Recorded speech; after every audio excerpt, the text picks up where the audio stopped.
第201章晋级。启程。嘎吱，房门在灯火摇曳之间被轻轻地推了开来。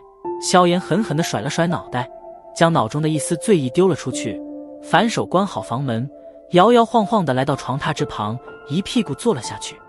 呼，轻吐了一口酒气，萧炎手掌揉了揉有些发疼的脑袋，不由得苦笑了一声。由于知道自己明天即将离开，所以先前便被大哥与二哥逮着狠狠地灌了一通，若不是因为明天要赶路，恐怕又得弄成不醉不休不可。脱去鞋子，萧炎盘坐在床榻之上，双手结出修炼的印结，呼吸逐渐变得平稳有力。